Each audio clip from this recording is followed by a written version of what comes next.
Hello and welcome to my channel, where we will be reviewing cars from a fat person's perspective. I have been lucky so far with beautiful sunny days.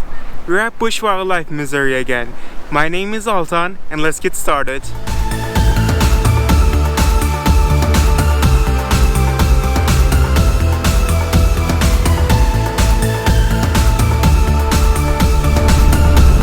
Yeah, will you bet? Thank you for stopping by. I hope you enjoyed today's video.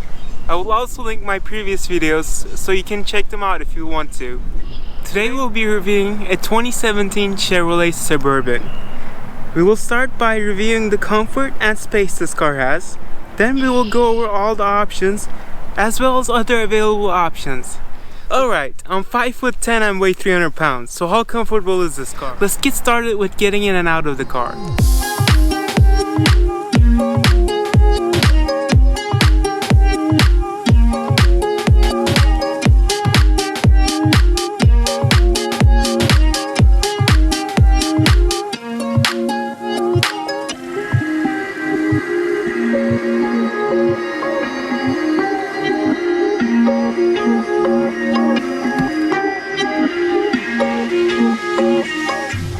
You would think a big car like this would be the most suitable car for a fatso. Unfortunately, it is not. Let me tell you why. The problem is, when you're getting in, you really have to pull yourself up and climb into the car. This isn't comfortable for me. It takes effort to get in. I found the easiest way for me is to climb onto the step first by holding the steering wheel, then scoot in. Once you're inside, it's like a match made in heaven. You feel like you're sitting in your large couch at home. The cushion is really soft and large. It has enough room to fit my entire butt. If you had a chance to view my previous video, you know your butt always does not fit. There is a lot of room to my fat butt and the door, as well as the center console. Depending on how high or low you have your seat, there's room between your stomach and the steering wheel.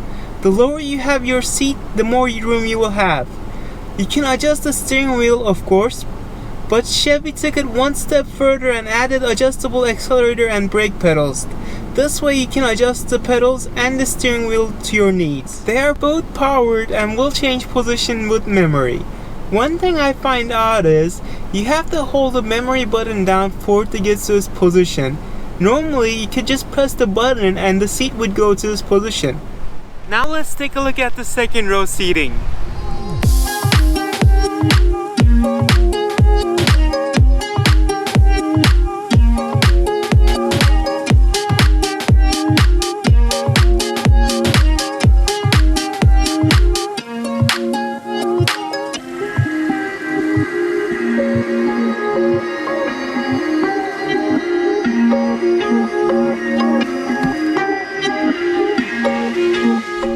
Getting into the back seat is almost as same as getting into the front.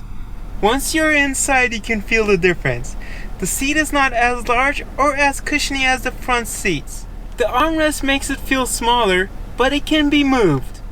What you are looking at right now is the legroom with front seats in the middle position. There's hardly any room at all. You only have legroom when the front seat is all the way up. Now let's take a quick look at the third row.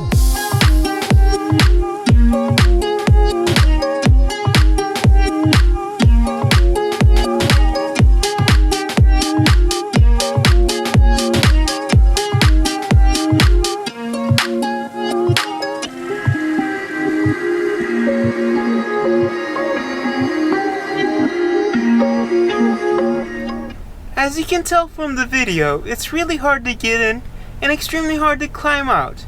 There is no legroom whatsoever, and you need to stretch your legs to the middle. Definitely made for children.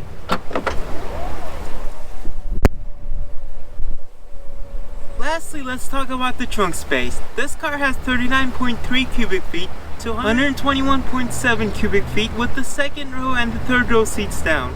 You can even fit more than just me and a Great Dane in here. Now we know how comfortable this car is, let's talk about its features. This car has a 5.3 liter V8 that produces 355 horsepower and 383 foot-pounds of torque.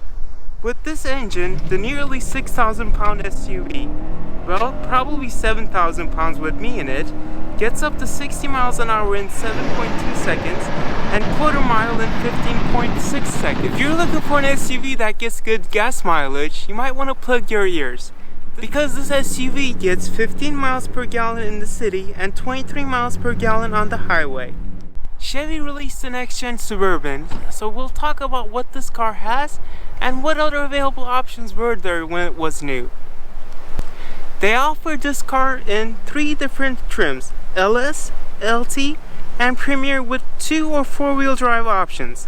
At the time, LS started at $49,915, all the way up to $64,840 for the Premier. All-wheel drive was additional $3,000. This car is a Premier with 4-wheel drive. Some of the best standard features of all Suburbans are rear view camera, remote starter, and tri-zone climate control. The LT model added stuff like forward collision alert, power rear liftgate, 8-inch infotainment system, lane keep assist, and adjustable pedals with memory. Now let's take a look at the highlights of the Premier. Starting with magnetic ride control, front and rear park assist, 10-speaker Bose sound system, heated and cooled front seat, and blind spot monitoring with lane change assist and alert. This car is also equipped with max trailering package for $500, which included tow hitch and a few other things, sun entertainment and destination package for $2,485. It gives you stuff like power sliding sunroof, Blu-ray player that includes screen for second and navigation with traffic. Only other major package that this car didn't include was security system for $410. It included theft deterrent alarm system and interior movement sensor. Alright, now let's go over the electronics. First we have the 4.2-inch digital cluster, where you have 3 different views that you can choose from. This screen is the standard view, which shows you the gauges for 4 different measurements. Then we have the technology view, where it looks more futuristic and only shows gas and temperature on top. Lastly, you have the media view, where it will show you stuff that's playing on the radio or the device you have selected. Also, each screen has multiple different displays you can choose from, like speed, fuel economy, and tire pressure. Last thing on the menu is the 8-inch infotainment system. Let's take a look. Your home screen, you have all your apps, and you can rearrange them just like on your cell phone. You can even choose the shortcuts on top. Let me demonstrate some of them. You have your audio screen with multiple inputs. Next, you have your phone, where you can connect to it by Bluetooth, or you can use Apple CarPlay or Android Auto. After that, you have your navigation screen, where you can again search by business name or street address. And last thing I want to show you is the settings, where you can control the infotainment system or even the car from here. There is also a secret storage compartment behind the screen. Great place to hide valuables. This car is also equipped with multiple USB inputs, multiple auxiliary power outputs, as well as the regular home plug-in. Overall, it's a really nice car. If it was somehow easier to get in, it would have been one of the best cars for a fatso. I'm giving it a fat score of 8 out of 10. Thank you for stopping by. I hope you enjoyed this video. If you did, please give it a big fat like, and if you want to, please subscribe. See you on the next video. Goodbye.